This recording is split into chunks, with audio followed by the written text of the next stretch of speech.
Hai semua, saya akan membincangkan berkenaan latar belakang hikayat Raja Pasai. Hikayat Raja Pasai ini merupakan sebuah karya yang menceritakan berkenaan dengan kisah raja-raja di negara Islam pertama di Asia Tenggara, iaitu Pasai. Ia menceritakan berkenaan kisah pembukaan negeri seperti corak organisasi, pentadbiran, politik, sosial dan budaya masyarakat di negeri itu. Penceritaannya daripada awal kewujudan negeri Pasai, perkembangan, zaman kegemilangan, zaman kekalahan sehingga zaman kejatuhan negeri Pasai.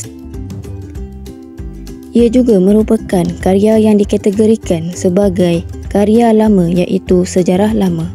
Penulisannya telah mendapat tokoh tambah dari masa ke semasa. Tujuan tokoh tambah itu adalah bagi memperindahkan lagi karya serta ia boleh menarik perhatian para pembaca untuk meneliti karya ini. Masyarakat dahulu sering mengamalkan tradisi penceritaan semula dari satu individu ke individu lain. Ianya punca bagaimana tokoh tambah berlaku. Genre yang terdapat pada karya hikayat Raja Pasai ini ialah karya sejarah dan disebut sebagai karya agung.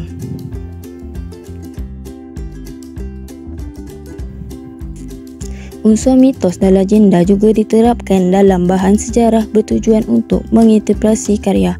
Ia juga adalah untuk mengetahui objektif dan tujuan pengarang istana.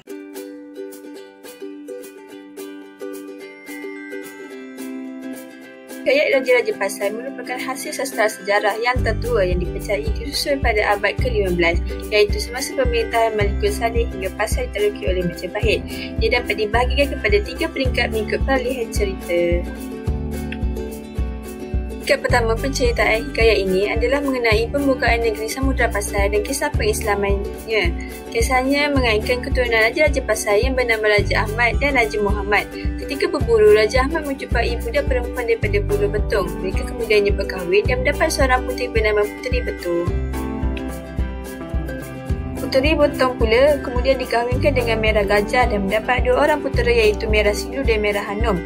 Setelah dewasa, Merah Silu telah membuka Pasai Samudra sempena daripada peristiwa seekor semut besar.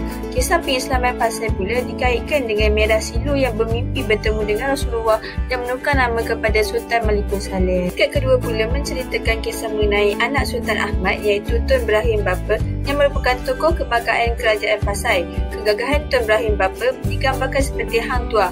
Beliau juga amat dikenali rakyat kerana sikap prihatinnya akan kehidupan rakyat.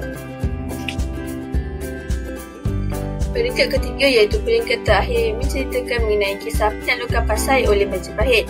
Puncanya bermula akibat daripada sifat dengki pembesar Pasai kepada Tun Brahim Bapa. Mereka memfitnah Tun Brahim Bapa, kononnya dia telah menceroboh gundik kesayangan raja lalu dijatuhkan hukuman dengan minum racun. Setelah kematian Tun Brahim Bapa, kekuasaan Pasai menjadi lemah dan mudah ditakluki oleh Majapahit.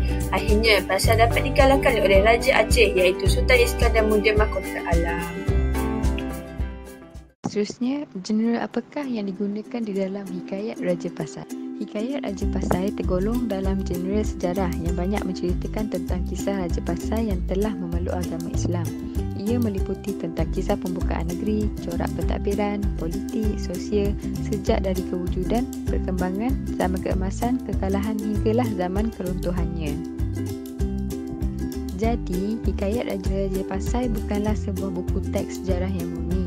Sebaliknya telah dimasukkan dengan unsur-unsur sejarah. Unsur mitos dan legenda diterapkan dalam bahan sejarah dan memerlukan interpretasi yang mendalam untuk mengetahui objektif dan tujuan pengarang istana ini. Jelaslah bahawa sastra sejarah ni merupakan genre yang terdapat di dalam hikayat Raja Pasai. Sastra sejarah merupakan karya sastra tradisi yang menggunakan atau mengambil peristiwa-peristiwa sejarah sebagai sumber penulisan. Peristiwa-peristiwa itu meliputi sejarah sesebuah kerajaan, sejarah sesebuah negeri, asal-usul keturunan raja-raja, asal-usul kedatangan agama Islam dan sebagainya. Peristiwa-peristiwa itu ditulis dengan memasukkan ciri-ciri sastra yang dapat dilihat dari segi teknik, penceritaan, bentuk dan bahasa bentuk ayat. Sastra sejarah lazimnya ditulis dengan menggunakan judul yang dimulai oleh hikayat, silsilah, salsilah dan tawarikh. Penulisnya dilakukan oleh golongan elit istana atas perintah raja. Seterusnya kita pergi kepada tujuan sastra sejarah digunakan dalam karya sastra. Karya sastra yang bercorak sastra sejarah dikarang untuk kegunaan istana dan kegunaan orang-orang bangsawan Melayu. Tujuannya ialah untuk merakamkan kebesaran, ketinggian dan kegemilangan sesebuah negara, kota atau kerajaan Melayu. Ia juga untuk menunjukkan kepada bangsa lain akan kebesaran bangsa Melayu. Seterusnya kita pergi kepada ciri-ciri sastra sejarah. Sastra sejarah ditulis oleh individu yang berkhidmat di istana atas perintah raja. Isi sastra sejarah memberikan gambaran yang berlebih-lebihan tentang seorang raja atau sebuah kerajaan. Gambaran itu juga bersifat dongeng dan luar biasa kerana berlaku tokoh tambah dengan memasukkan unsur-unsur mitos. Akhir sekali kita pergi kepada struktur cerita sastra sejarah.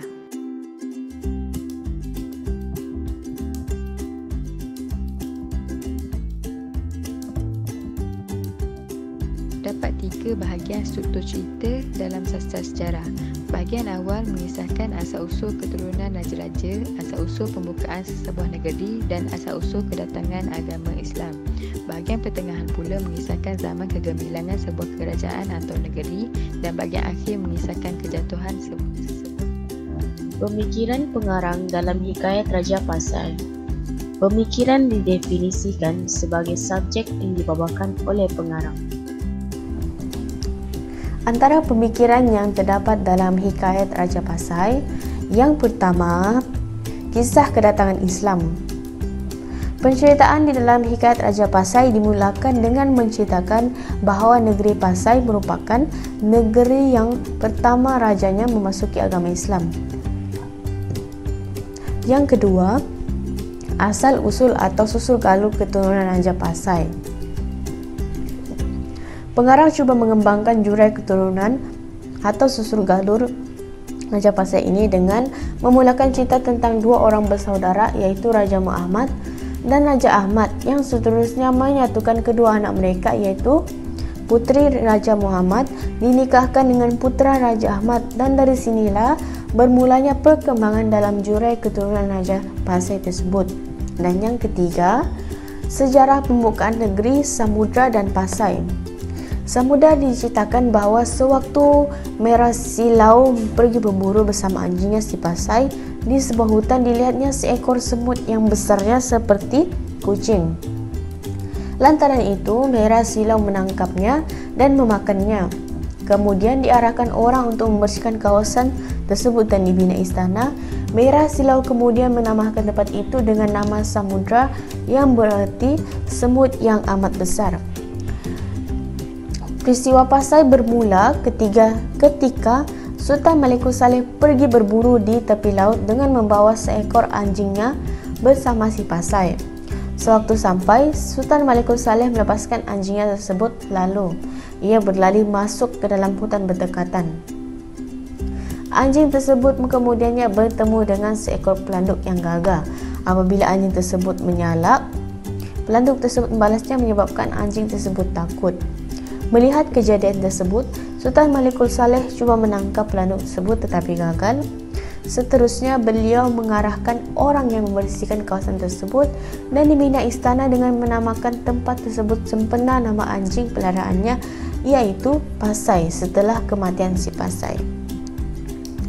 Seterusnya yaitu kezaliman pemerintah.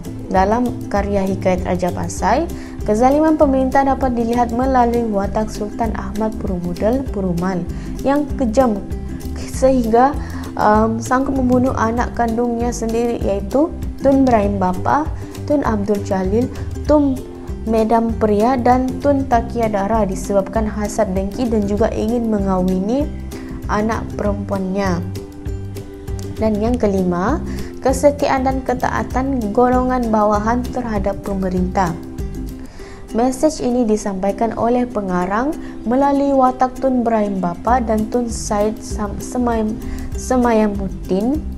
Tun Ibrahim bapa begitu setia dan patuh terhadap bapaknya iaitu Sultan Ahmad Purumal sehingga sanggup memakan makanan yang berisi racun yang dikirim baginda meskipun mengetahui perihal tersebut kerana takut digelar derhaka.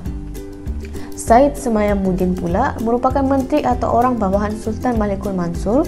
Beliau dibunuh dengan dipenggal kepalanya dan diceraikan daripada badan oleh Sultan Malikul Mahmud.